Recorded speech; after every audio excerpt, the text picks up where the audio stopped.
Shalom saudara sekalian. Dimanapun saudara berada, saya berdoa perlindungan dan hadiratnya memenuhi saudara selalu. Kita akan membahas mengenai apakah boleh orang percaya menghardik setan dan juga sakit penyakit. Lalu apakah ada landasan firman dari kebiasaan yang umumnya orang Pentakosta lakukan ini? Dalam Voice of Pentecost kali ini, kita akan membahas mengenai iman yang rasional. Sampai hari ini kita masih mempercayai bahwa Allah masih mau melakukan mujizat di tengah-tengah dunia. Baik itu mujizat kesembuhan, kelepasan dari keterikatan, maupun mujizat penyediaan Tuhan di keseharian hidup kita. 1 Korintus pasal 3 ayat 9 jelas berkata bahwa kita adalah kawan sekerja Allah di dunia ini.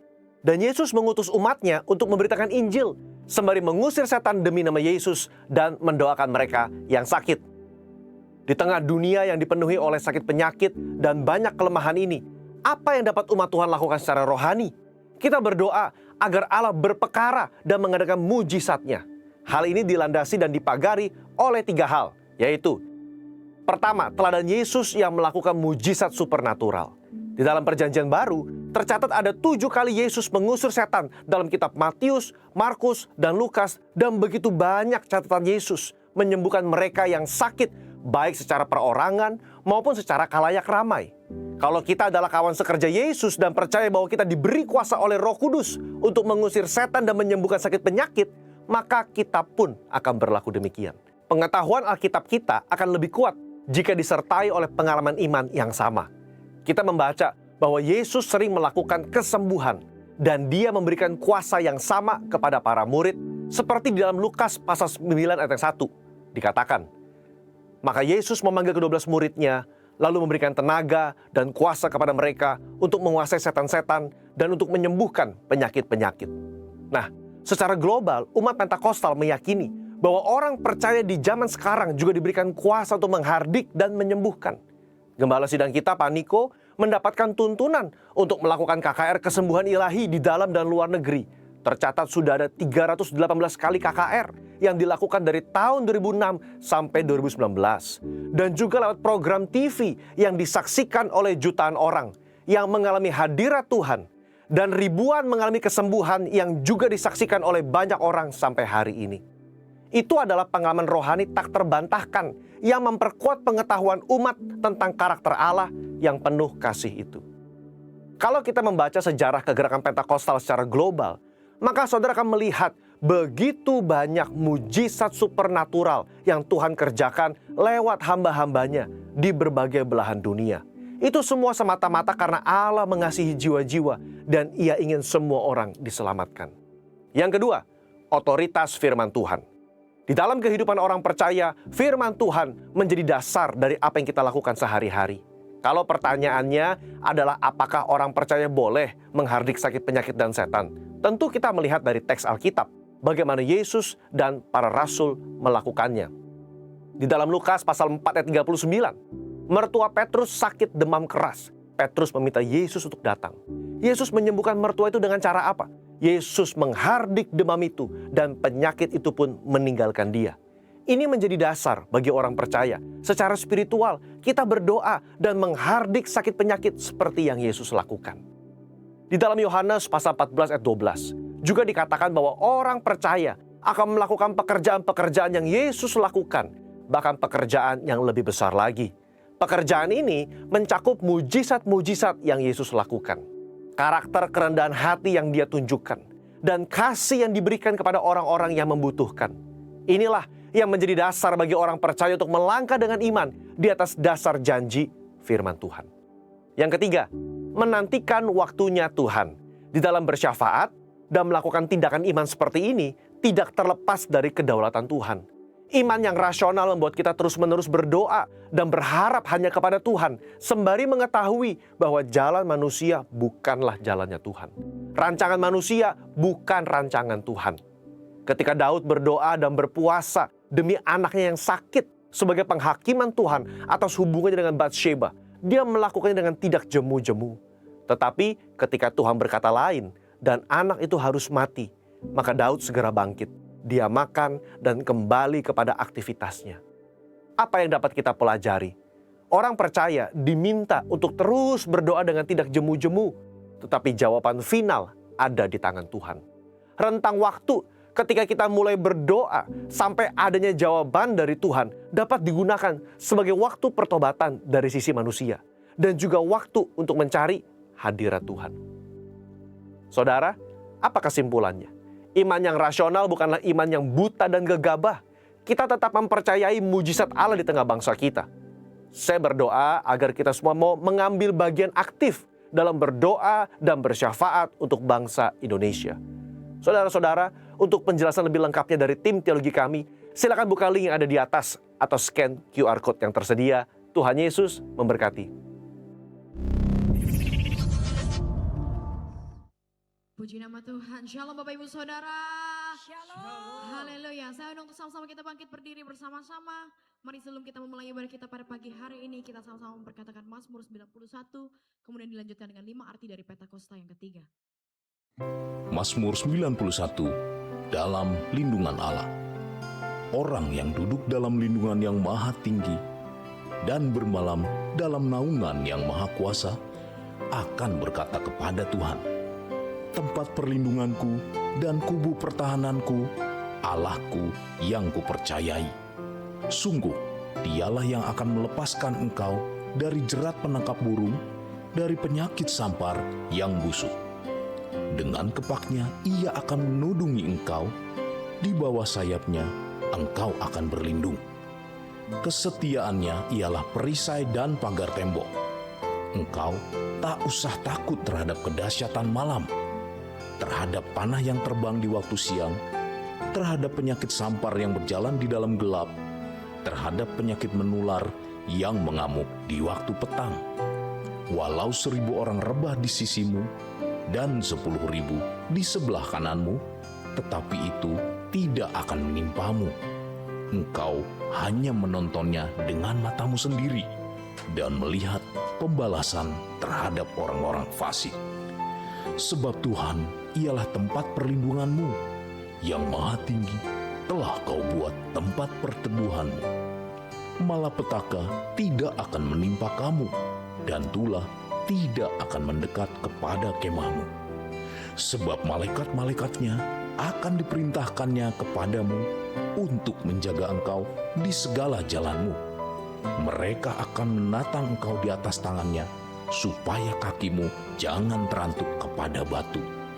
Singa dan ular tedung akan kau langkahi. Engkau akan menginjak anak singa dan ular naga. Sungguh hatinya melekat kepadaku, maka aku akan meluputkannya. Aku akan membentenginya, sebab ia mengenal namaku. Bila ia berseru kepadaku, aku akan menjawab. Aku akan menyertai dia dalam kesesakan. Aku akan meluputkannya dan memuliakannya. Dengan panjang umur akan kukenyangkan dia, dan akan kuperlihatkan kepadanya keselamatan daripadaku. Mari sama-sama memperkatakan 5 arti Pentakosta ketiga. 1. Pentakosta ketiga adalah pencurahan Roh Kudus yang dahsyat di zaman ini, melebihi yang terjadi di Azusa Street. 2. Pentakosta ketiga akan mengakibatkan penuaian jiwa yang terbesar dan yang terakhir sebelum Tuhan Yesus datang kembali. 3. Pentakosta ketiga akan membangkitkan generasi Yeremia, yaitu anak-anak muda yang dipenuhi Roh Kudus, cinta mati-matian kepada Tuhan Yesus, tidak kompromi terhadap dosa, dan akan bergerak untuk memenangkan jiwa. 4. Pentakosta ketiga lahir di Indonesia dan bergerak ke bangsa-bangsa. Gerakan ini dari timur ke barat dan akan kembali ke Yerusalem. 5. Pentakosta ketiga akan memberikan kuasa untuk menyelesaikan amanat agung. Dan setelah itu Tuhan Yesus datang kembali. Berikan sorak-sorai buat Tuhan Yesus. Sorakan Yesus dahsyat. Haleluya, haleluya. Sekali lagi shalom Bapak Ibu Saudara. Sambil lambaikan tangannya shalom. Shalom. Haleluya. Apa kabarnya? Bersama Yesus luar biasa. Berapa banyak dalam keadaan yang luar biasa di tempat ini, serukan. Haleluya. Semua dalam keadaan yang luar biasa. Sebab kita punya Tuhan yang dahsyat, katakan amin. Haleluya. Tidak terasa saudara, kita ada di minggu pertama selama di bulan Agustus, di bulan ke-8. Bulan kemerdekaan Indonesia. Saya terlalu percaya saya dan saudara sudah dimerdekakan oleh Tuhan. Katakan amin. Amin. Haleluya. Mari sama-sama kita naikkan ungkapan syukur kita sama Tuhan pada pagi hari ini. Tuhan Yesus, terima kasih Tuhan buat berkat anugerah-Mu atas setiap kami Tuhan. Kalau kami boleh memasuki minggu yang baru, bulan yang baru Tuhan. Kami ada di bulan ke-8 Tuhan, di tahun amanat agung Tuhan. Sungguh Tuhan, besar penyertaan-Mu buat setiap kami Tuhan. Kau sertai setiap kami, Kau tuntun setiap kami Tuhan. Kami mengucap syukur Tuhan, sebab Engkau Allah yang baik, Engkau Allah yang dahsyat, Engkau Allah yang luar biasa ya Tuhan. Terima kasih Tuhan Yesus, terima kasih Tuhan. Maka dari itu Tuhan, pagi hari ini Tuhan, kami mau naikkan sembah kami yang terbaik untuk Tuhan. Ungkapan syukur kami yang terbaik untuk Tuhan. Terima kasih Tuhan Yesus, terima kasih Tuhan. Mari dengan suara naikkan ucapan syukur-Mu sama Tuhan. Nyatakan terima kasih Tuhan.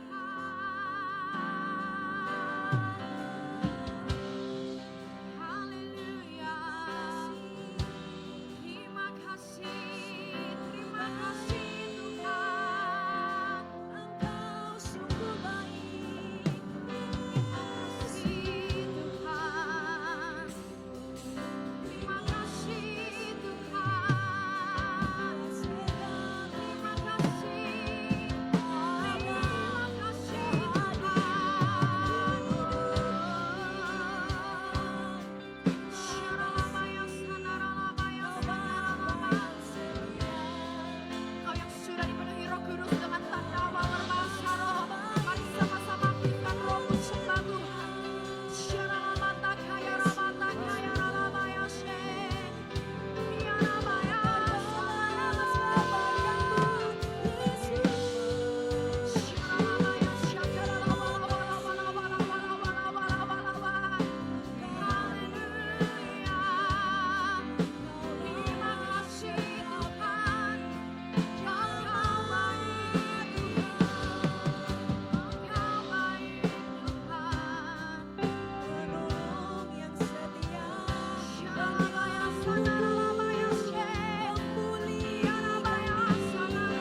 pagi hari ini Tuhan.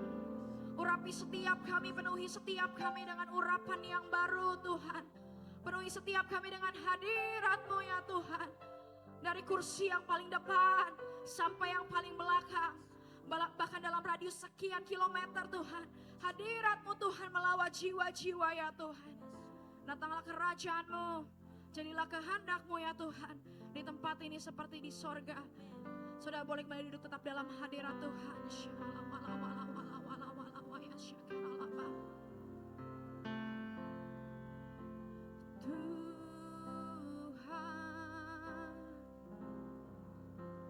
Kaulah segalanya.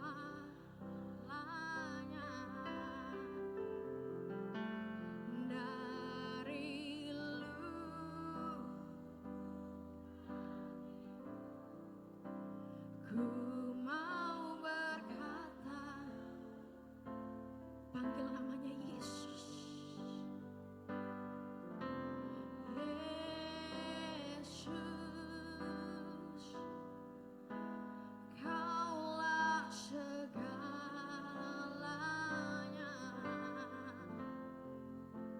tiada yang dapat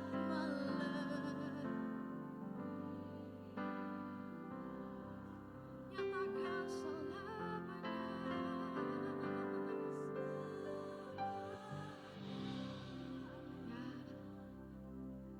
Ku puji, ku sembah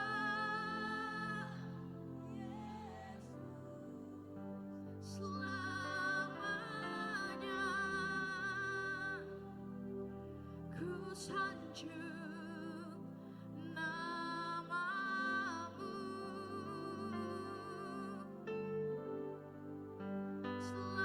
selamanya.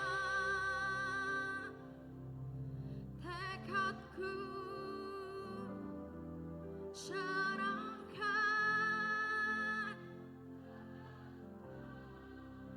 selamanya. Ya Tuhan, Kau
Sungguh lagi nyatakan selamanya.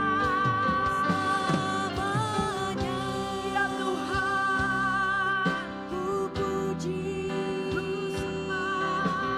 sembah. Yesus selamanya. Kami sanjung namamu ya Ku Tuhan. sanjung namamu.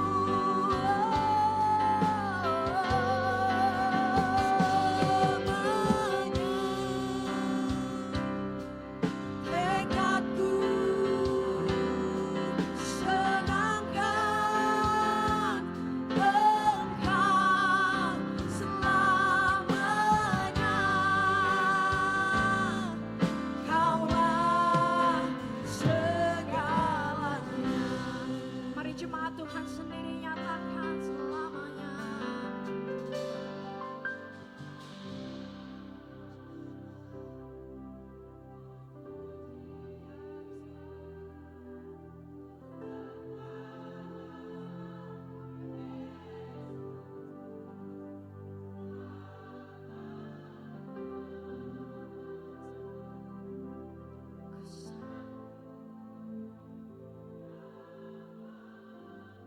Ya Tuhan Yesus.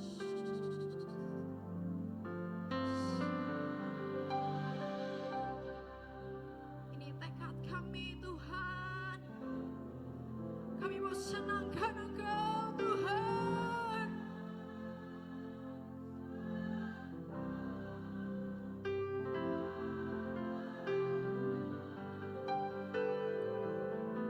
Kaulah mari sama-sama kita sembah Tuhan.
katakan Tuhan Yesus dahsyat. Haleluya, haleluya, haleluya. Kita mau sama-sama memuji Tuhan pagi hari ini.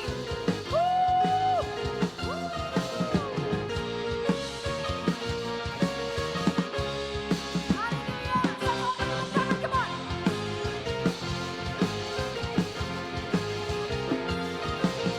Kita mau sama-sama menari buat Tuhan pagi hari ini. Sama-sama nyatakan. Segala puji syukur hanya bagimu, Amin. sebab Kau yang layak dipuja. Kami mau bersorak. Kami mau bersorak, tinggikan namamu. Haleluya. Sorakan haleluya. Haleluya. Haleluya. Segala pujian hanya bagimu ya Tuhan. Segala puji syukur hanya bagimu Tuhan, sebab Kau yang layak dipuja. Mau bersorak. Kami mau bersorak, tinggikan namamu. Haleluya. Sama-sama mengikuti saya dulu saudara. Soraklah, haleluya. Soraklah, haleluya. Haleluya. Soraklah, haleluya. Soraklah, haleluya. Haleluya. Suruhkan Yesus dahsyat. Haleluya. Kami memuji kebesaran-Mu ya Tuhan. Segala puji syukur hanya bagimu Tuhan, sebab Kau yang layak dipuja. Kami mau bersorak, tinggikan namamu. Haleluya. Kita mau sama-sama menari buat Tuhan. Soraklah, haleluya. Soraklah, haleluya. Soraklah, haleluya. Soraklah, haleluya.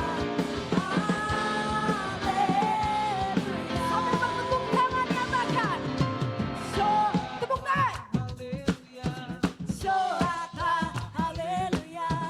Haleluya.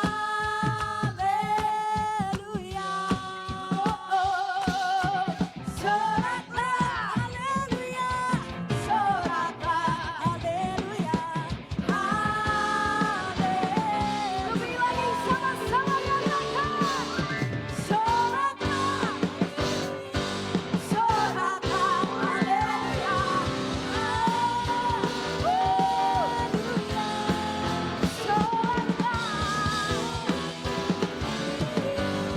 Soraklah, haleluya. Haleluya.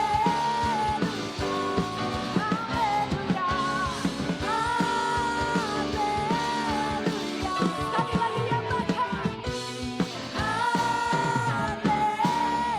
Soraklah, haleluya.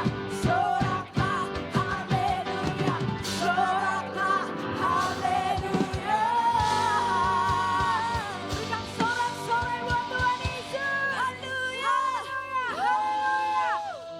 Sebelum memuji Tuhan lebih lagi, saya mau ajak saudara untuk lompat 3 kali sampai serukan haleluya. Yang mau dan bisa katakan yes. Yes. Colek dulu kanan kirinya, lompat bukan cicip. 3, 4. Haleluya.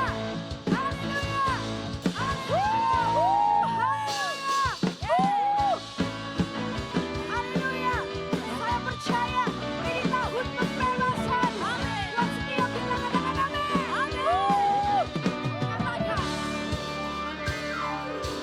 Saudara dengan masanya membawa pembebasan bagi semua orang. Kasih tahu kanan kirimu, katakan. Tidakkah kau tahu inilah tahun Yobel? Angkat tanganmu bebaskan. Sorakan haleluya.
Yang artinya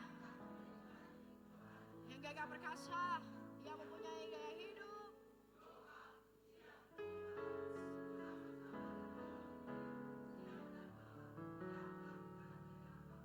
Pada zaman ini, haleluya, haleluya. Silakan duduk Bapak Ibu Saudara. Mari sama-sama kita persiapkan hati kita untuk terima kebenaran firman Tuhan pada pagi hari ini. Syarala barala barala barala barala barala. Syarala orala baya syanarala. Oriala baya syarala baya syanarala baya syarala. Syarala baya syanarala baya she. I love you, Lord, for your mercy never fails me. In all my days, I've been held in your hand. From the moment that I wake up until I lay my head, oh, I will sing of the goodness of God.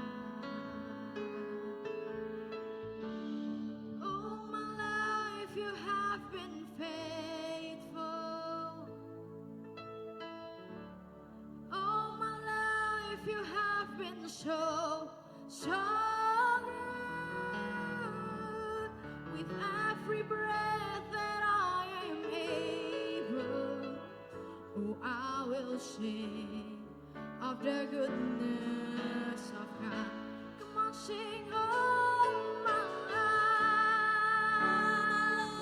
you have been faithful. All my life you have been so good. Every breath that I am able, oh, I will sing of the goodness of God. Come on, sing your goodness. Your goodness is running after me. Your goodness is running after me. With my life laid down, surrender now. I give you everything. Your goodness is running after me. Your goodness is running after me. Your goodness is running after me. With my life laid down, surrender now. I give you everything. Your goodness is running after. Mari sambil bangkit berdiri nyatakan all my life you have been faithful. All my life you have been so good. With every breath that I am able, oh, I will sing of the goodness of God. All my life you have been faithful. All my life you have been so good. With every breath that I am able, I will sing of the goodness of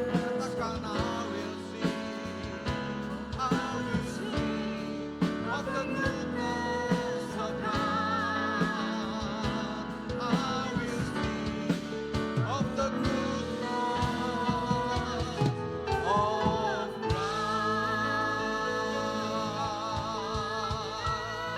Kita berikan kemuliaan yang paling meriah bagi Tuhan Yesus. Kita berikan kemuliaan untuk kebaikan Tuhan.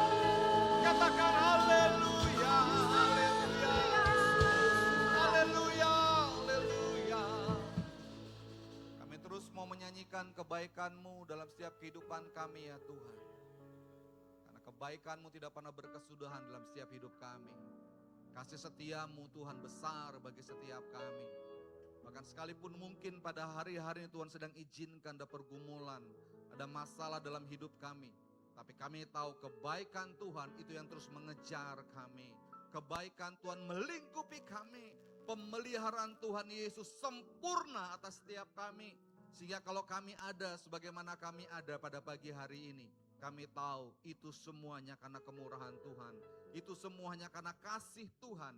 Ini semuanya karena kebaikan Tuhan yang limpah untuk kami, untuk keluarga kami, untuk suami kami, untuk istri kami, untuk anak-anak kami, untuk orang tua kami. Dan pada hari ini Tuhan telah dapati ada pujian penyembahan yang dinaikkan oleh gerejamu di tempat ini Bapa. Sebagai tanda ucapan syukur kami di hadapan-Mu. Dan pada waktu ini berfirmanlah Engkau di tengah-tengah kami. Sampaikan isi hati-Mu bagi setiap kami Bapa. Karena kami tahu firman-Mu itu pelita bagi kaki kami dan terang bagi jalan-jalan kami. Agar hidup kami pada hari-hari ini Bapa, di hari-hari menjelang kedatangan-Mu kali yang kedua ya Tuhan Yesus. Kau dapati kami terus tetap setia di dalam Engkau. Kau dapati kami terus dalam track-Nya Tuhan. Kami tidak salah fokus hari-hari ini Bapa. Urapi kami Roh Kudus, karena kami membutuhkan pengurapan-Mu untuk bekerja bagi setiap kami. Engkau yang berbicara bagi anak-anak-Mu pribadi lepas pribadi pada pagi hari ini. Bahkan Engkau yang mengurapi hamba-Mu pada pagi hari ini. Untuk hamba boleh menyampaikan apa yang menjadi isi hati Bapa bagi setiap kami pada pagi hari ini. Di dalam nama Tuhan Yesus kami siap untuk merenungkan firman-Mu. Kita siap merenungkan firman Tuhan, sama-sama katakan amin. Sekali lagi kita berikan kemuliaan bagi Tuhan Yesus. Katakan haleluya. Sekali lagi katakan haleluya. Haleluya. Saya bisa menunggu saudara duduk kembali. Shalom saudara. Shalom. Haleluya. Saya percaya kita semua bersuka cita pada pagi hari ini. Amin. Kalau banyak bersuka cita, berlambaikan tangan yang bersuka cita. Haleluya. Kita bersuka cita bukan karena tanggal muda Bapak Ibu ya. Ada yang baru gajian Bapak Ibu? Boleh lambaikan kita baru gajian, jangan malu-malu. Ya kita bersuka cita karena kita tahu ada Tuhan Yesus yang dahsyat, yang terus menyertai kehidupan kita. Amin. Gak terasa Bapak Ibu, hari ini kita sudah masuk dalam bulan yang ke-8 dari tahun 2026. Tinggal 5 bulan ke depan kita akan menjalani tahun 2026. Sehingga terus yang menjadi perenungan kita adalah, apakah hari-hari yang sudah kita lewati selama 7 bulan kemarin, itu sudah menyenangkan Tuhan atau belum? Kita sudah berjalan sama track-Nya Tuhan atau belum? Dan bagaimana kita mau melangkah ke depan Bapak Ibu? Apakah kita mengerti apa yang Tuhan mau dalam hidup kita? Purpose kita dalam Tuhan, kita harus mengerti. Bapak Ibu, pada pagi hari ini saya akan bawakan tema expectation versus dengan apa? Reality. Bapak Ibu, kita coba lihat dulu apa arti kata ekspektasi. Slide selanjutnya. Ekspektasi atau pengharapan menurut Kamus Besar Bahasa Indonesia itu ada 3 pengertiannya. Yang pertama adalah sesuatu yang diharapkan. Kemudian itu juga berarti keinginan yang kita inginnya itu menjadi kenyataan. Itu namanya pengharapan atau ekspektasi. Atau orang yang diharapkan atau dipercaya. Kadang-kadang kita mengharapkan kepada orang. Kadang-kadang kita taruh, wah saya percaya sama dia. Kenapa? Karena kita mengharapkan orang itu adalah orang yang bisa kita percaya. Itu adalah pengertian pengharapan menurut Kamus Besar Bahasa Indonesia. Atau mudahnya dikatakan pengharapan adalah suatu yang diharapkan, keinginan supaya terpenuhi.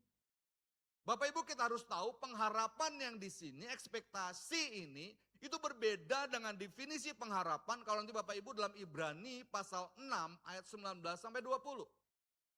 Dalam Ibrani pasal 6 kita juga mencatat ada definisi apa itu pengharapan. Pengharapan itu adalah sauh yang kuat bagi jiwa kita. Nah, pengharapan dalam Ibrani pasal yang ke-6 itu berbeda dengan expectation yang di sini. Kalau pengharapan dalam Ibrani pasal yang ke-6, itu bahasa aslinya itu adalah elpis. Yaitu pengharapan yang didasarkan pada bukti dan janji yang pasti. Saya mohon maaf, kayaknya font saya kekecilan ya. Itu adalah elpis pengharapan dalam Ibrani pasal 6. Sementara expectation yang sering ada, pengharapan yang ada dalam diri kita, itu adalah pengharapan yang timbul dari kita. Artinya apa? Sesuatu yang sifatnya subjektif, pengharapan yang timbul dari perasaan kita manusia. Amin. Saudara bisa nangkap ya, perbedaan antara pengharapan kita dengan pengharapan yang ada di Alkitab, itu berbeda. Kalau pengharapan yang Tuhan minta, itu adalah pengharapan yang didasarkan pada janji. Ada janji yang sudah keluar dari mulut Allah. Itulah pengharapan dan itu yang kita harus lakukan. Tapi berapa banyak kita sendiri yang punya pengharapan pada hari-hari ini. Slide selanjutnya. Seringkali kita punya pengharapan nanti kalau gue udah kerja, gue pengen orang rajin deh. Tapi yang kenyataannya apa coba? Begitu kerja, wah kayaknya enak nonton nih. Ini kayaknya enak me time gitu ya. Kemudian tidur dan sebagainya. Begitu kerja bilang begini, wah nanti kalau saya sudah kerja, saya akan nabung, saya akan rajin deh. Saya akan ngisikan uang saya dengan baik, mana untuk perpuluhan, saya akan menabur untuk gereja Tuhan, untuk pekerjaan Tuhan, mana yang untuk orang tua. Oh saya akan punya tabungan yang cukup sehingga pada suatu saat kelak, kalau saya butuh tabungan, saya sudah punya uang yang cukup. Kepinginnya begitu. Tapi realita yang terjadi apa? Seringkali begitu lagi ngelihat handphone, ada commerce gitu ya, adalah online. Wah ini baju kayaknya bagus banget nih. Wah ini sepatu menarik nih. Wah lagi flash sale, double date gitu ya. Wah diskonnya gile banget nih, 70%. Dilewatkan rasanya sayang banget kan gitu kan. Tiba-tiba uang udah gak ada, kenapa? Karena semuanya hilang untuk belanja. Antara ekspektasi dengan realita itu menjadi apa? Berbeda. Amin, betul. Saudara sering mengalami demikian. Seringkali kita pikir kalau kita ingin mengejar satu impian kita pikir itu gampang gitu. Wah tenang aja, nanti saya ini begitu saya kuliah, saya akan bekerja dengan sebaik-baiknya. Saya percaya kalau saya kerja dengan baik, maka saya akan segera promosi. Kemudian wah saya akan menikah, bla bla bla bla bla. Wah akhirnya semuanya happy ending. Tapi ternyata begitu berjalan, kuliah, ya oke lah selesai gitu ya. Begitu selesai, cari kerja, wah ternyata sulit juga. 100 yang dilamar, pekerjaan perusahaan 110 yang nolak gitu kan. 10 lagi belum dilamar udah nolak duluan. Akhirnya dapat kerja, begitu dapat kerja, pikirin besok, begitu kerja rajin langsung dapat promosi, naik gaji, naik jabatan. Ternyata rajinnya sudah, naik gajinya enggak, betul? Jabatan enggak naik, gaji enggak naik, gimana mau merit, apalagi kalau dia laki-laki, apalagi kalau dia orang Batak, gimana mau bayar sinamot, you know what sinamot is? Ini gimana nih, calon gua S1 dari perguruan tinggi negeri lagi, sinamotnya nggak bisa double digit nih, harus triple digit. Halo orang Batak, saya juga orang Batak Bapak Ibu. Seringkali antara ekspektasi dengan realita itu berbeda. Dan seringkali orang mengalami akhirnya apa? Kekecewaan. Karena ada gap antara apa yang diharapkan dengan apa yang terjadi. Kita akan belajar pada pagi hari ini apa yang dialami oleh murid-murid Tuhan Yesus pada saat mereka juga mengalami kekecewaan. Kita lihat sebentar dalam Lukas pasal yang ke-24. Nanti Bapak Ibu lihat ayat pertama sampai dan ayat yang terakhir, kita akan baca beberapa ayat saja. Bapak Ibu konteksnya Lukas 24 ini ayat 1 sampai dengan ayat 12. Itu menceritakan bagaimana pada waktu itu Tuhan Yesus telah disalibkan, kemudian dia mati, kemudian dikuburkan. Murid-murid Tuhan Yesus pada waktu itu mereka sedang mengalami kekecewaan karena apa? Waduh, guru kita ternyata mati kan gitu kan. Nah ceritanya Bapak Ibu setelah Yesus dikuburkan, pada lihat nilai ayat ke-12 di atasnya, itu pada hari yang ketiga tiba-tiba murid-murid Tuhan Yesus dan beberapa wanita datang ke kubur Yesus. Kemudian ternyata di sana Yesus tidak ada lagi, yang ada tinggal kain kafannya. Murid-murid Yesus merasa, wah kemana Yesus kita hilang? Maka kemudian baru lanjut ke ayat 13, dikatakan apa? Kita baca bersama-sama Lukas 24, 13 sampai 16. Kita baca bersama-sama 1, 2, 3. Pada hari itu juga, yaitu hari pada waktu Yesus sudah nggak ada di kubur, kita tahu Yesus sudah bangkit. Pada hari itu juga dikatakan apa? 2 orang dari murid-murid Yesus pergi ke sebuah kampung bernama apa? Emmaus. Yang terletak kira-kira 7 mil jauhnya dari Yerusalem. Dan mereka bercakap-cakap tentang segala sesuatu yang telah terjadi. 15. Ketika mereka sedang bercakap-cakap dan bertukar pikiran, datanglah Yesus sendiri mendekati mereka. Lalu berjalan bersama-sama dengan mereka. Ayat 16 dikatakan apa?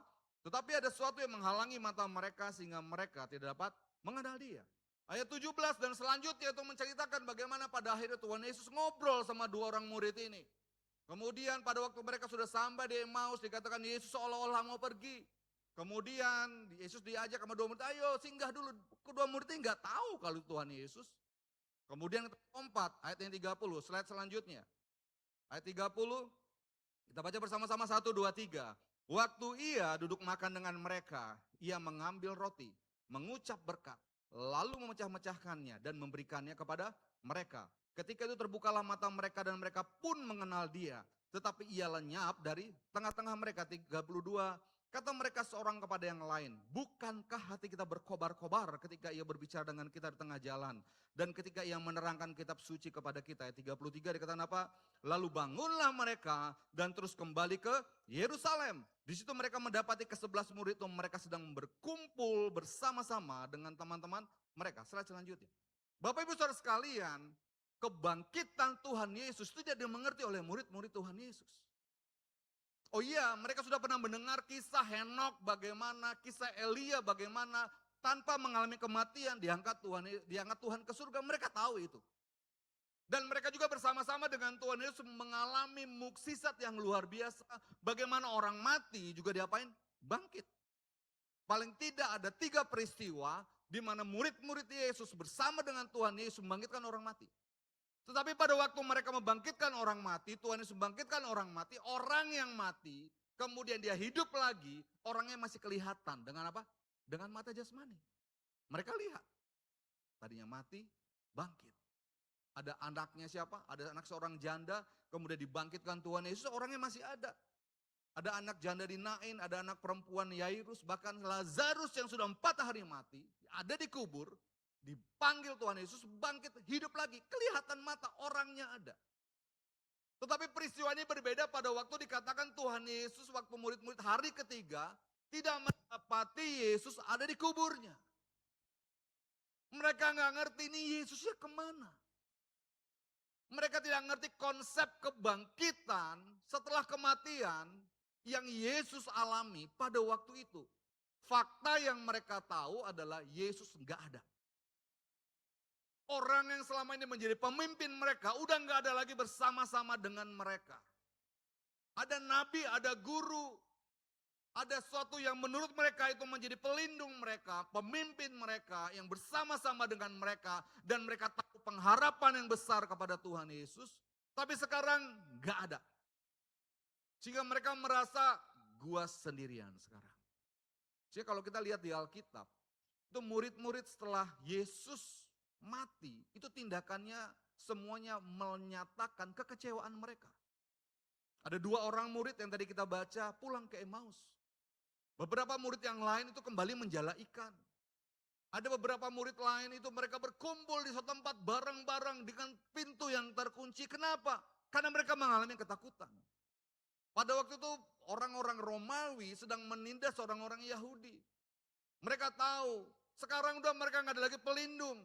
Yesus sudah nggak ada, gimana? Jangan-jangan Yesus saja dianiaya, Yesus saja ditangkap. Gimana dengan saya? Mereka mengalami ketakutan. Murid-murid akhirnya mereka berkumpul di satu tempat, dalam satu tempat yang apa? Yang terkunci. Mereka takut. Kenapa? Karena mereka semua sedang mengalami yang namanya apa? Kekecewaan. Pertanyaan berikut ada set selanjutnya. Sebenarnya apa sih pengharapannya murid-murid Tuhan Yesus? Kita lihat pada Lukas pasal 24 yang tadi, ayat yang ke-21. Ini adalah waktu mereka sedang bercakap-cakap antara Yesus dengan kedua orang murid tadi. Ayat 21 dikatakan apa? Padahal kami dahulu mengharapkan bahwa dialah yang datang untuk ngapain? Membebaskan bangsa Israel. Tetapi sementara itu telah lewat 3 hari sejak semuanya itu terjadi. Saudara, murid-murid tadi mengharap Yesus ini bebasin Israel dari Roma.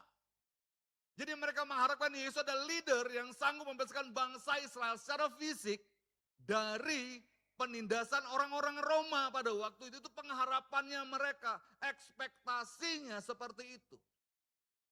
Tapi ternyata sekarang Yesusnya udah nggak ada dan mereka merasa, wah ini kita masih ditindas dong sama orang Romawi. Terus kemarin tuh ngapain mukjizat yang udah sekian banyak? Untuk apa itu terjadi? Kenapa? Karena apa yang diharapkan, apa yang dipikirkan, apa yang diespek oleh murid-murid Tuhan Yesus dengan realita yang terjadi pada waktu itu hal yang berbeda. Next slide. Saudara, betapa sering kita mengalami kekecewaan, frustasi. Kenapa? Karena yang terjadi tidak seperti yang kita harapkan. Betul? Saudara pernah kecewa?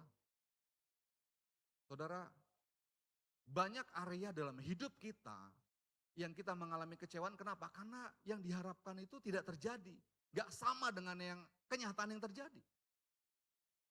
Seringkali orang kecewa dalam rumah tangga. Kenapa? Aduh Pak, dulu saya berpikir kalau saya menikah, saya dapat suami seorang provider gitu ya. Suami yang selalu ada setiap saat. Suami yang melindungi kami, suami yang bisa menjadi imam bagi rumah tangga. Suami yang rajin, suami yang helpful, bla bla bla bla bla bla gitu. Wah Pak, suami gua Pak, pagi ngorok, siang ngorok, malam ngorok Pak. Kalau disuruh benerin genteng juga lama Pak. Ngangkat galon juga terpaksa saya, kata istrinya. Suami saya nggak mau Pak. Akhirnya mengalami apa? Kekecewaan. Suami juga begitu. Aduh Pak, waktu saya menikah, harapan saya mendapat istri yang jago masak. Di mana baru cium harum bau masakan aja saya sudah kenyang, belum dimakan. Yang rumah bersih seluruhnya Pak. Anak-anak beres, saya tinggal tidur, istri saya sudah ngeberesin. Nah itu harapan dari suami kan. Suaminya tidur, istrinya beresin. Istri punya pengharapan yang berbeda. Ternyata suaminya bilang, Pak ternyata enggak Pak. Istri saya boro-boro harum masakannya bikin kenyang. Udah jadi pun saya bingung Pak. Ini masakan atau apa? Warnanya ada hitam, ada manis, ada asam, ada asin. Ini makasanya kayak nano-nano Pak. Masakannya nggak enak Pak.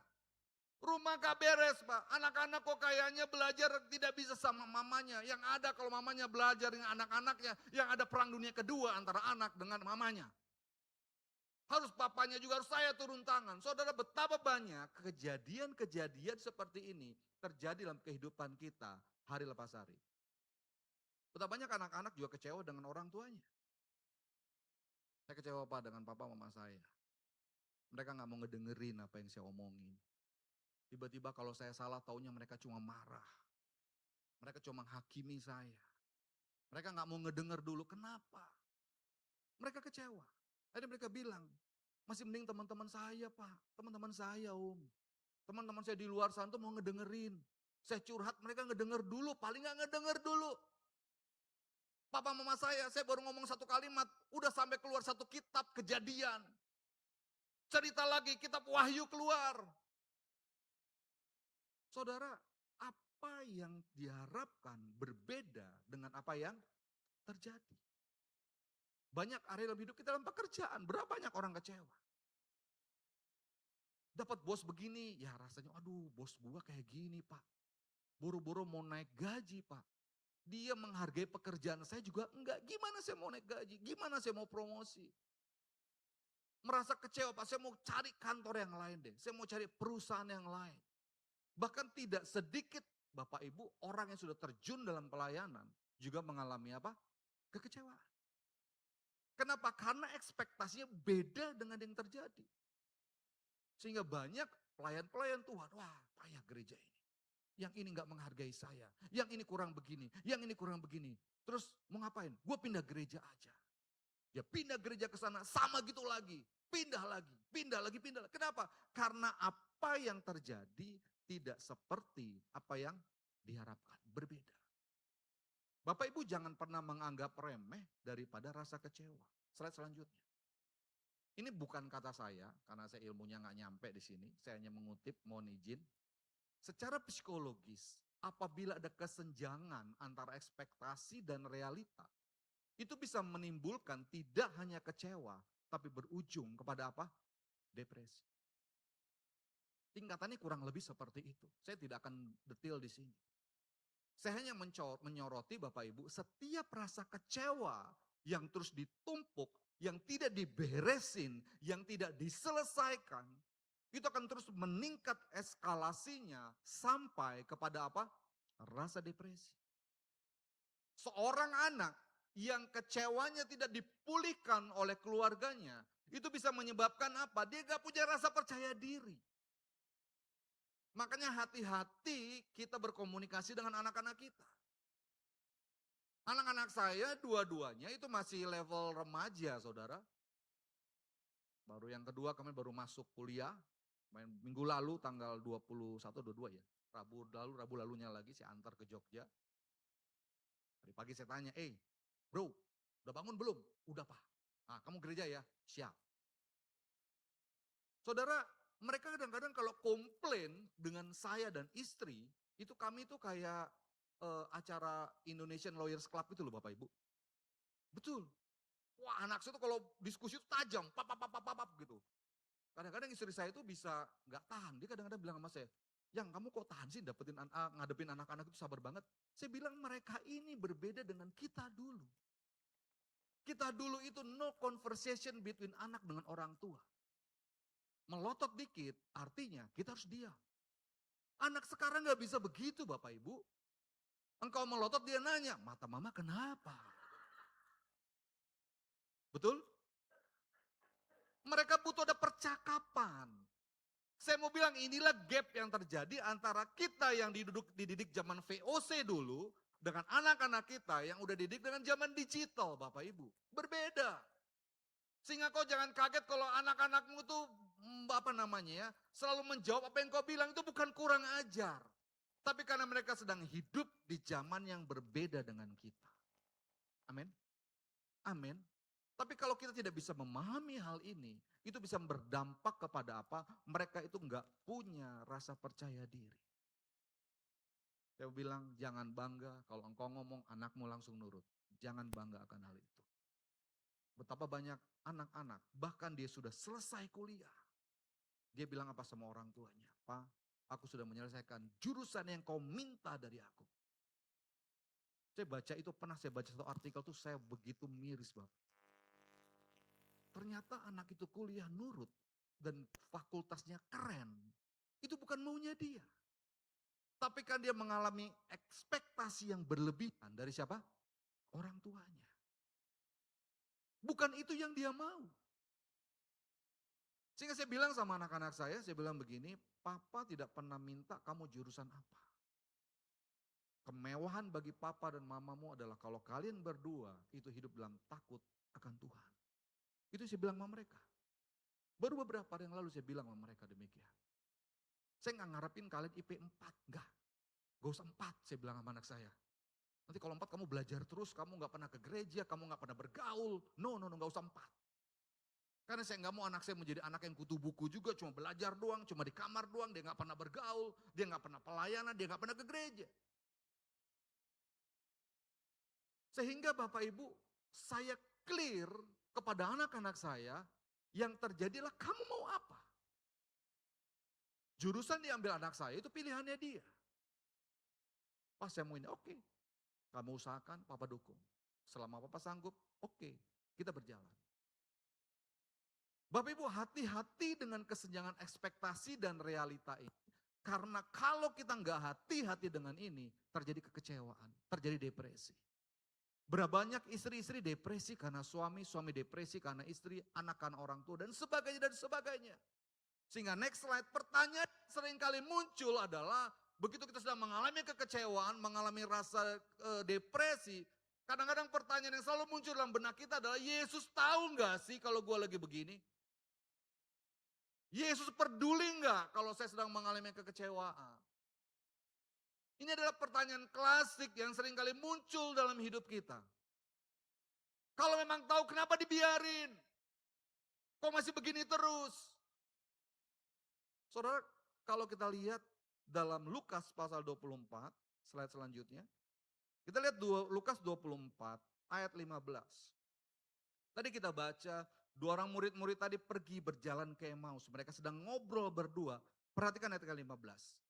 Ketika mereka sedang bercakap-cakap dan bertukar pikiran, dikatakan apa? Datanglah Yesus sendiri, ngapain? Yes, Yesus datang. Bapak Ibu tahu nggak siapa 2 orang murid yang sedang berjalan ke Emmaus ini? Alkitab tidak mencatat dengan jelas siapa 2 orang ini. Ayat 18 hanya ngomong begini, seorang dari mereka namanya siapa? Kleopas. Siapa satu lagi? Temannya Kleopas, gitu kan. Siapa namanya nggak tahu. Artinya apa? Itu bukan murid yang menjadi ring satunya Tuhan Yesus. Betul? Lukas waktu mencatat ini, dia nggak ngerti siapa dua orang yang ke Emmaus, yang dia tahu cuma satu, namanya Kleopas. Bahkan Kleopas sendiri, kalau Bapak Ibu nanti lihat di kitab Injil, Matius, Markus, Lukas, Yohanes, ini nama yang sangat jarang ditulis. Sehingga kalau kita ngomong zaman sekarang, ini peran dia apa sih? Nggak setenar daripada siapa? Petrus, kan gitu ya. Nggak setenar dengan siapa? Yohanes. Nggak setenar dengan Yakobus yang sering diajak Tuhan Yesus. Kalau mereka ada pelayanan, ini murid-murid yang sering diajak sama Tuhan Yesus. Kleopas itu siapa? Tapi pada waktu seorang Kleopas dan seorang temannya yang nggak tahu namanya, mereka sedang mengalami kekecewaan dan mereka mau pulang kampung ke Emmaus. Dikatakan ayat 15, Yesus datang mendekati apa? Mereka. Jadi saya mau bilang begini loh, kita berharga di hadapan Tuhan. Amin. Saudara berharga di hadapan Tuhan. Seringkali kita bilang gini, Pak, aku ini siapa ya Pak? Tuhan kepeduli enggak dengan aku? Tuhan sayang enggak sama aku? Saudara, Alkitab membuktikan murid Yesus yang bukan ring satunya Tuhan Yesus. Kalau kita boleh buat ring-ringan gitu ya. Yang bukan orang yang sering berada dalam circle utamanya Tuhan Yesus. Saat dia pulang ke Emmaus, Yesus datang menghampiri mereka. Dan kalau saudara lihat di Alkitab, ini adalah yang pertama-tama Tuhan Yesus datangi, sebelum kemudian Tuhan Yesus baru datang lagi pada murid-murid yang lain.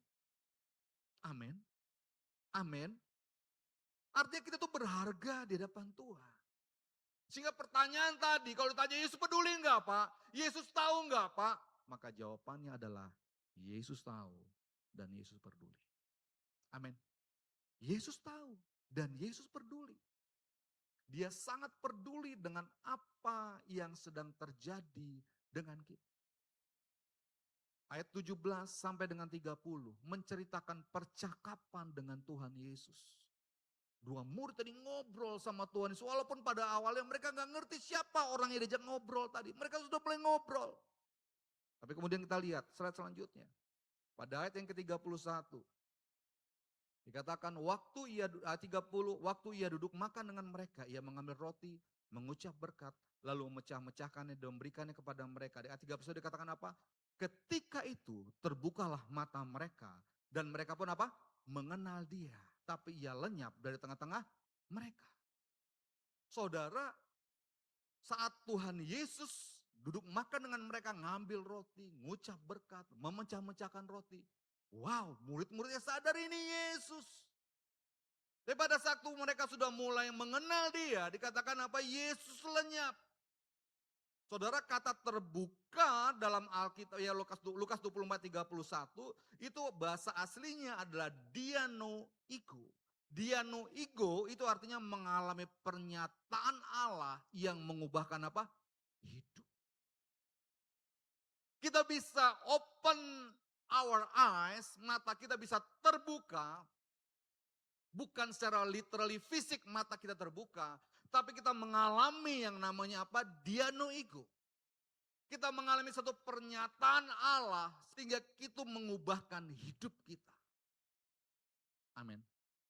Amin. Dan itulah yang perlu kita kejar hari-hari ini. Amin. Kita perlu mengalami yang namanya kemuliaan Allah turun atas kita. Untuk kita bisa mengubahkan cara pandang kita, pola pikir kita, segala kesempitan pikiran kita, kepicikan pikiran kita untuk align dengan pikirannya Allah. Yang mengerti katakan amin. Yang mengerti katakan amin. Next slide. Murid-murid Tuhan Yesus berpikir bahwasannya Yesus itu harus menjadi pembebas mereka dari bangsa Yahudi terhadap penjajahan bangsa Roma. Itu saja ekspektasinya daripada murid-murid Yesus kepada Yesus. Tapi sesungguhnya yang Tuhan sedang kerjakan tidak sesimpel itu, tidak hanya sekecil itu. Yesus mati dan dia bangkit. Karena dia ingin menjadi apa? Dia harus menjadi juru selamat untuk seluruh apa? Umat manusia. Lebih besar lagi Bapak Ibu yang Yesus kerjakan. Amin. Amin. Sehingga saya mau bilang begini loh Bapak Ibu. Kalau ternyata apa yang realita yang kau alami kadang-kadang tidak sama dengan apa yang kau pernah expect. Dan kau sudah bergumul berdoa dan Tuhan tidak memberi seperti apa yang sedang kau harapkan.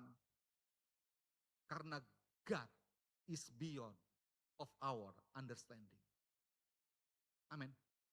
Tuhan itu jauh di atas daripada apa yang dapat kita pahami dan apa yang dapat kita pikirkan. Amin. Amin. Apa yang sedang kita expect dari Tuhan, itu bagi Tuhan bukan menjadi kewajiban bagi Tuhan untuk disediakan sama kita. Tapi kalau saya boleh bilang, apa yang menjadi kewajiban Tuhan untuk kita? Dia penuhi segala kebutuhan kita. Itu firman Tuhan. Filipi 4 ayat 19. Allahku kan memenuhi keperluanku menurut kekayaan. Yes. Tapi keinginan no. Dan Tuhan tahu ekspektasi kita ini levelnya di mana. Apa sebenarnya? Next slide. Sehingga Bapak Ibu untuk kita bisa mengalami yang namanya diano ego, kita boleh mengerti oh Tuhan sedang mengerjakan ini, maka nggak ada cara lain selain kita harus banyak diam di dalam apa? Hadirat Tuhan. Amin. Dwelling in God presence. Mazmur 27 ayat 4. Kita baca bersama-sama Mazmur 27 ayat 4. 1, 2, 3. Itulah yang dikatakan apa? Diam di rumah Tuhan seumur hidupku. Menyaksikan kemurahan Tuhan dan menikmati. Kata diam dalam Mazmur 20 ayat 4 ini bahasa aslinya adalah yasyab. Bahasa Inggrisnya adalah dwell. Yasyab atau dwell itu artinya kita tetap menetap di satu tempat, terus berada di situ. Yang Tuhan minta adalah diam di rumah Tuhan seumur hidupku. Bukan kadang-kadang kita dalam hadirat Tuhan, kalau mood kita lagi gak enak, kita gak menyembah Tuhan. Lagi mood kita enak, kita sembah Dia. Kalau kita merasa, wah ini kayaknya lagi banyak acara bagus, kita gak pernah nyembah Tuhan. Tapi kalau kita merasa kita punya cukup waktu, kita nyembah Dia lagi. Bukan seperti itu. Tapi yang Tuhan mau adalah kita yasyab di dalam hadirat Tuhan. Dwelling in God present. Selalu ada di dalam apa? Hadirat Tuhan secara konsisten, terus menerus. Gak peduli apa yang sedang kita rasakan. Amin. Karena kita menyembah Tuhan. Itu bukan karena perasaan. Next slide. Karena kita, pengharapan kita itu berlandaskan apa? Iman. Bukan sekedar apa? Perasaan. Makanya saya bilang tadi berbeda. Antara expectation dengan Ibrani pasal 6 mengenai pengharapan. Pengharapan itu yang kita miliki landasannya apa? Iman. Saudara kalau saudara baca dalam 2 Korintus 5 ayat 7. Dikatakan apa? Sebab kita berjalan karena iman. For we walk by faith, not by sight. Kita berjalan itu karena iman, bukan karena apa yang kita lihat. Kita lihat sekarang apa? Harga-harga naik. Yang kita lihat apa sekarang? PHK di mana-mana. Betul? Yang kita lihat apa? Katanya mau demo di bulan Agustus. Katanya mau ada kerusuhan di bulan Agustus. Tapi kita jalan bukan karena apa yang kita lihat. Kita jalan dengan apa? Iman. Saat kita merendahkan diri, mencari wajah Tuhan, maka Tuhan sanggup pulihkan negeri kita Indonesia. Amin. 2 Tawarik 7 ayat 14. Artinya apa? Kita berjalan dengan iman, orang lain ngomong apa terserah. Orang lain bilang mana mungkin kamu sukses kalau kamu begini doang. Tapi kita berjalan not by sight, but we walk by faith. Amin. Kita berjalan karena iman. Iman itu apa toh? Saudara seringkali kita salah sebagai anak-anak Tuhan. Seringkali kita bilang gini, aku mengimani besok Tuhan kasih aku mobil. Ternyata besok Tuhan gak pernah kasih dia mobil, kasih cuma motor. Kau tuh kecewa sama Tuhan. Tuhan, katanya harus punya iman. Ini aku imani tapi kau tuh mengasih cuma motor, Tuhan bukan mobil. Saudara definisi iman tuh tahu gak? Roma 10 ayat 17 dikatakan apa? Iman timbul dari apa? Pendengaran dan pendengaran oleh firman. Sehingga kalau kita bilang kita mengimani, trigger awal adalah Tuhan harus ngomong dulu sama kita. Amin. Kalau Tuhan gak pernah bilang, gua kasih lu mobil. Ya saudara kalau mau mobil namanya saudara menginginkan. Salah nggak? Nggak juga sih. Tapi jangan klaim itu iman. Halo? Amin. Iman itu triggernya dari Allah. Harus ada suara Tuhan dulu. Maka saudara kalau kita mau iman kita timbul, kita harus baca Alkitab setiap. Halo, sudah baca Alkitab setiap hari? Amin. Supaya apa? Supaya iman kita timbul, kita tahu janji-janji Tuhan itu apa di sini. Amin. Kalau kita nggak pernah baca firman, bagaimana iman itu mau timbul? Nggak bisa Bapak Ibu, nggak mungkin lah. Saya masih bekerja, saya di marketplace. Saya menghadapi begitu banyak tantangan hari-hari ini. Betul, saya nggak bisa cerita detail lah ya. Dengan polisi-polisi pemerintah yang ada saat ini. Dengan keadaan global gitu ya. Wah semuanya lah. Tetapi saya mau katakan, I walk not by sight, but I walk by faith in Jesus.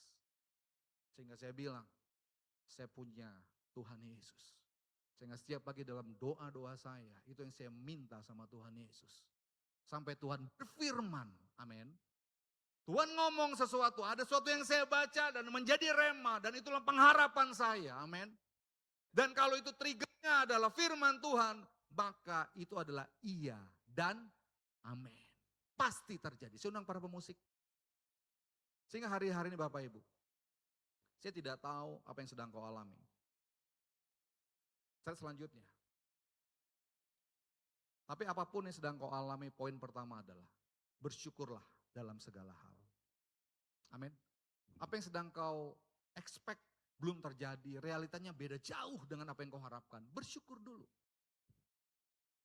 Kalau engkau bersyukur sama Tuhan, maka ada damai sejahtera Allah yang mengalir. Amin. Tapi kalau kita nggak bersyukur, kita cuma mengeluh, bukan damai sejahtera yang timbul. Tapi rasanya hidup ini jadi nggak nyaman. Amin. Punya suami kayak gitu, istri kayak gitu, anak-anak kayak gitu. Mengucap syukur dulu sama Tuhan. Thanks God for my wife, thanks God for my husband, thanks God for my kids.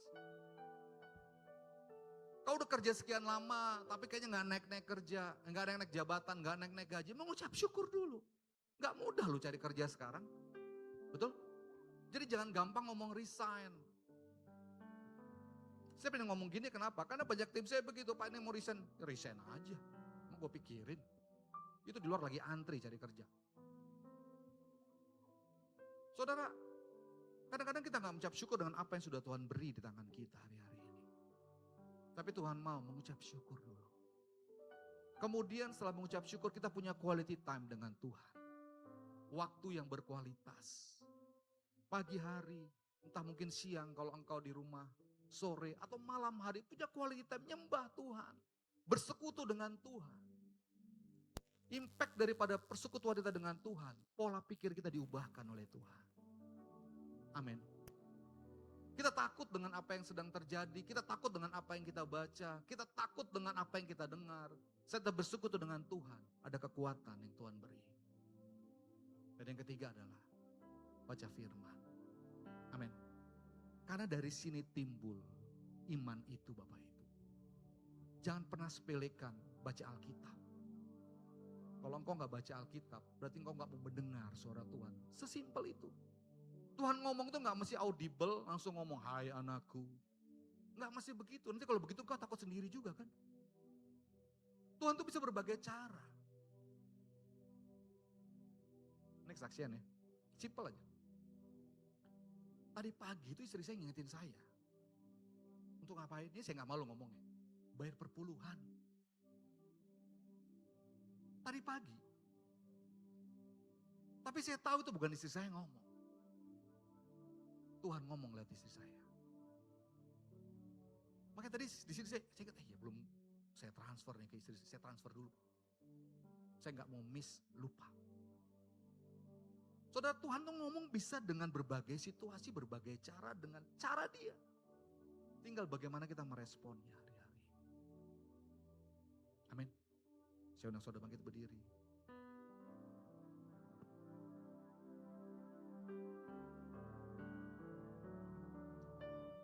pujian dan syukurku ku bawa padamu dengan hati ku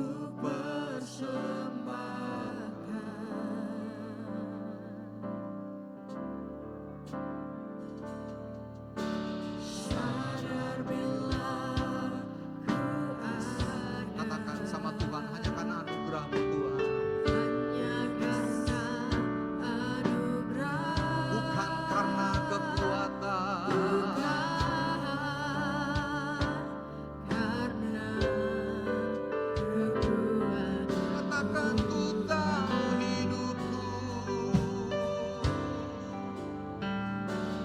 ku tahu Hidupku adalah penyembahan. amin, amin. Kau ciptakan Urabaya syatakana baraba. kemuliaan-Mu. Amin, amin, amin. Tuhan, ku tahu Hidupku katakan berharga, berharga di mata-Mu.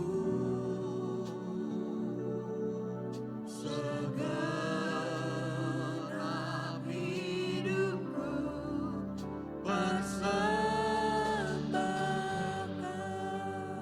mari masing-masing kau berdoa, tundukkan kepalamu.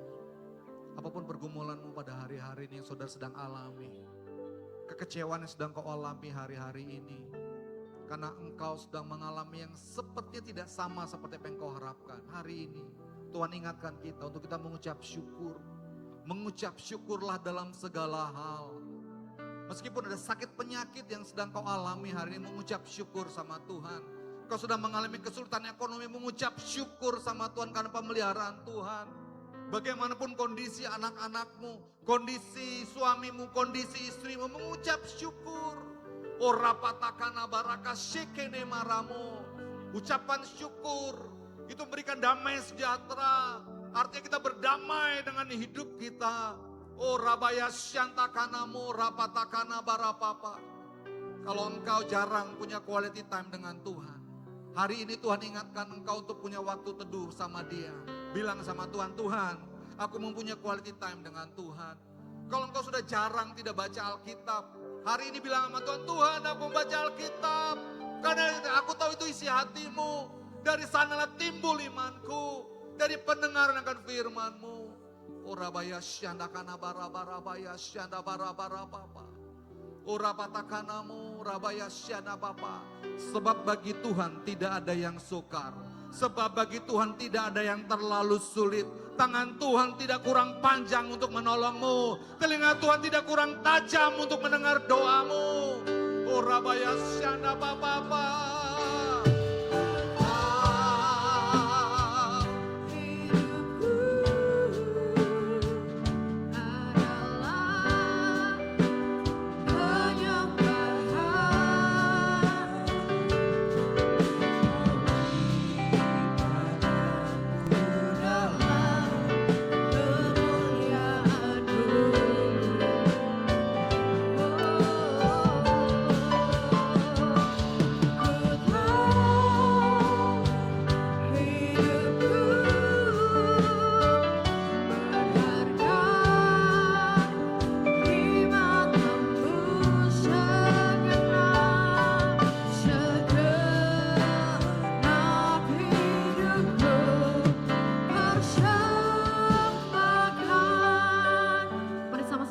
Tangan kita untuk hambanya horalaba takaya ralaba ya syakara laba ralaba Terima kasih Tuhan buat firman-Mu yang telah Kau sampaikan melalui hamba-Mu Tuhan. Biar Tuhan yang urapi hamba-Mu lebih dahsyat lagi Tuhan. Berkati dalam pelayanannya Tuhan, kesehatannya Tuhan, pekerjaannya Tuhan, keluarganya Tuhan. Tuhan yang terus bawa naik dan tidak akan pernah turun. Jadi kepala dan bukan ekor ya Tuhan. Terus urapi berlimpah-limpah ya Tuhan. Tuhan tahu apa yang jadi kerinduannya, apa yang jadi isi hatinya hari-hari ini. Biar Tuhan yang jawab, Tuhan yang genapi di dalam nama Tuhan Yesus. Terima kasih Tuhan, terima kasih Tuhan. Kami percaya Tuhan urapan-Mu juga terus bekerja buat setiap kami Tuhan. Hanya di dalam nama-Mu kami berdoa dan mengucap syukur. Sama-sama kita katakan amin, haleluya. Silakan duduk Bapak Ibu Saudara, kita akan sama-sama mendengarkan pengumuman.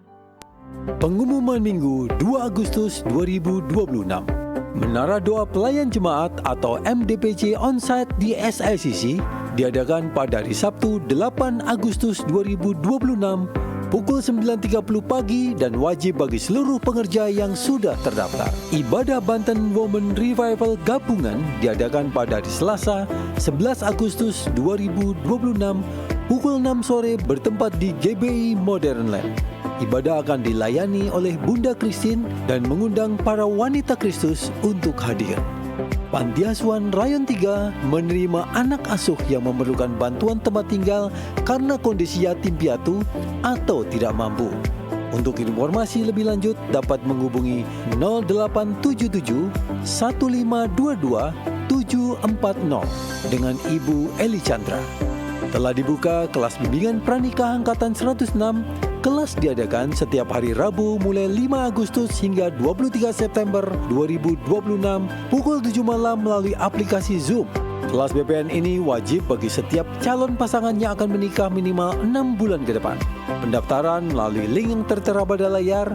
Untuk informasi lebih lanjut dapat menghubungi 0877 8666 6374. Mari kita membawa persembahan persepuluhan atau persembahan yang terbaik. Persembahan dapat diberikan melalui kantong persembahan yang diedarkan. Selamat memberi. Selamat hari Minggu, Tuhan Yesus memberkati.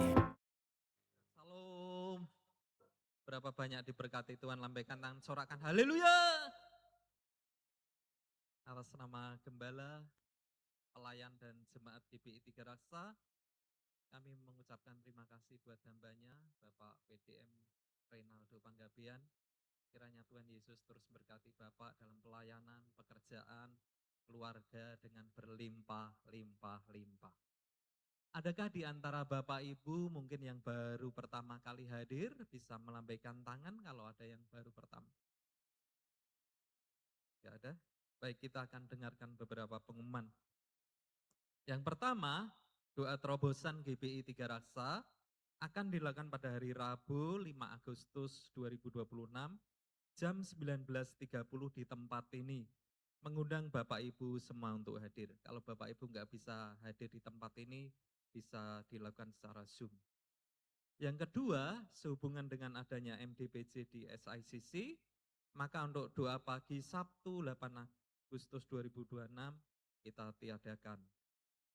Yang berikutnya, Menara plus doa pengerja sub 3D di Menara Doa GBI Modern Land di ruang Asaf akan dilakukan pada hari Kamis 6 Agustus 2026 jam 19.30, wajib bagi seluruh pengerja dan aktivis. Yang berikutnya, yang keempat, ibadah Youth GBI Tiga Raksa Sabtu 8 Agustus 2026 jam 19 di tempat ini mengundang setiap anak-anak muda untuk hadir. Yang kelima, ibadah minggu depan, Minggu 9 Agustus 2026, ibadah pertama dan ketiga akan dilayani oleh Bapak Gembala kita, Bapak Pendeta Samuel Sulistia. Ibadah yang kedua akan dilayani oleh Bapak Gembala Rayon kita, Bapak Peter Faraknimela. Yang keenam, Olimpikul GBI Tiga Raksa.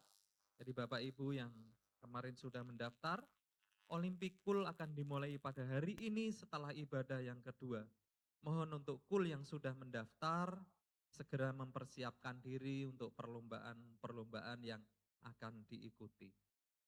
Yang ketujuh, yang terakhir, hari ini kami mengajak Bapak Ibu untuk memberikan persembahan umum, persembahan Natal kita. Jadi Natal kita akan dilakukan pada tanggal 19 Desember 2026. Sabtu, jadi hari Sabtu 19 Desember. Masih 4 bulan, 5 bulan. Nah, bagi Bapak Ibu yang akan mengisi janji iman, jadi ini perlu kontribusi dari kita semua buat Natal kita ini. Natalnya akan dilakukan di gedung GFJ atau Geraha Fans Jaya. Berapa banyak yang sudah tahu Bapak Ibu kemarin? Ya, jadi kalau di luar memang biayanya cukup lumayan, tapi kita bisa satu kali dan selesai. Kebetulan ini hari Sabtu, saya ajak setiap kita untuk bersama-sama hadir. Bagi Bapak Ibu yang akan mengisi janji iman Natal, tadi seperti kita sampaikan bisa minta form janji iman Natal ke panitia yang ada. Dan bagi Bapak Ibu yang akan mengembalikan persepuluhan, bisa dimasukkan ke kotak yang ada di depan. Demikian pengumuman hari ini, mari kita memberi dengan sukacita, dan saya minta Pak Gembala untuk berdoa buat persembahan. Mari Bapak Ibu sama-sama kita bangkit berdiri, kita bersama-sama bawa persembahan kita kepada Tuhan. Bapa di surga, kami datang kepadamu tidak dengan tangan hampa, kami bawa persembahan kami. Berkatilah persembahan ini, persembahan umum, persembahan untuk Natal, bahkan juga anak-anakmu yang akan mengembalikan miliknya Tuhan melalui persepuluhan. Berkat-Mu kiranya Tuhan berlimpah-limpah, bukan tikap-tikap langit, dan hardik setiap belalang-belalang yang mencoba mencuri hasil usaha anak-anak-Mu. Dan kami akan memberi dengan sukacita, karena kami mengasihi Engkau ya Tuhan. Di dalam nama Yesus, yang siap memberi sama-sama katakan, amin. Selamat memberi Bapak Ibu, Tuhan berkati berlimpah-limpah. Terima kasih Tuhan untuk kasih setiamu yang ku alami dalam hidupku. Terima kasih Yesus untuk kebaikan-Mu sepanjang hidupku. Terima kasih Tuhan untuk kasih setiamu yang ku alami dalam hidupku. Terima kasih Yesus untuk kebaikan-Mu sepanjang hidupku. Terima kasih Yesusku buat anugerah yang Kau beri, sebab hari ini Tuhan adakan syukur bagimu. Nyatakan terima kasih. Terima kasih Yesusku. Saudara yang sudah memberi, boleh sama-sama bangkit berdiri. Anugerah yang Kau beri, sebab hari ini Tuhan adakan syukur bagimu. Mari sama-sama berseru seperti Yabes berseru. Kiranya Engkau memberkati aku berlimpah-limpah dan memperluas daerahku. Kiranya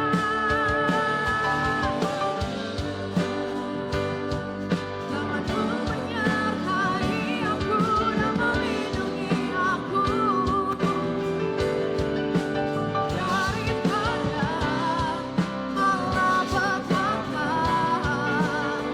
sehingga kesakitan tidak menimpa aku, sehingga kesakitan tidak menimpa aku, sehingga kesakitan tidak menimpa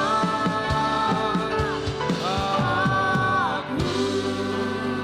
Haleluya, haleluya, haleluya. Mari Bapak Ibu arahkan hatimu pada Tuhan, angkat tanganmu dan kiranya berkat yang melimpah-limpah dari Bapa kita di surga, kasih setia dari Tuhan kita Yesus Kristus serta persekutuan yang manis dengan Roh Kudus senantiasa menyertai kita sekalian hari ini, esok dan sampai Maranatha, Tuhan datang kembali bahkan sampai selama-lamanya. Kita semua umat-umat pemenang yang diberkati Tuhan sama-sama katakan amin. Selamat hari Minggu Bapak Ibu, Tuhan berkati berlimpah-limpah.